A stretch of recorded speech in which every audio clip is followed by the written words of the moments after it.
মানে একদিন গেলাম আমার school and high school and কলেজের পাশটা যাইতেছি, কিছু হ্যান্ডবিল লাগাই দিছি দেওয়ালে। তো প্রিন্সিপাল স্যার ঢাকা থেকে আসে, এখানে ডাক দিছে বিকালবেলা, দিছে ধমক দেওয়ার পরে বলে, তুমি কি এটা কি স্কুলের দেওয়ালে এটা কি দিছ?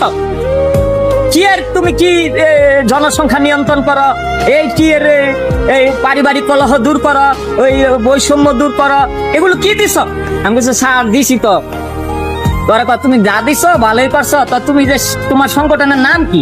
আমি বলছি স্যার সমাজ কল্যাণ পরিষদ। হ্যাঁ, এইটা তো সামাজিক সংগঠন।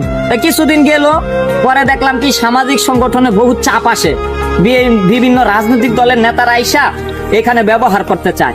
তারা আমাকে লোকজন নিয়ে মিটিং মিছিলে নেয়, আমরা যেই কাজগুলো করে এই কাজগুলো করতে দেয় না। পরে একদিন যাইতেছি স্কুলের সামনে দিয়া, পরে আমার হঠাৎ করে মনে হলো আমি যেই কাজগুলো করতে চাই রাজনৈতিক ক্ষমতা না থাকলে তখন এই কাজগুলো সম্ভব হয় না।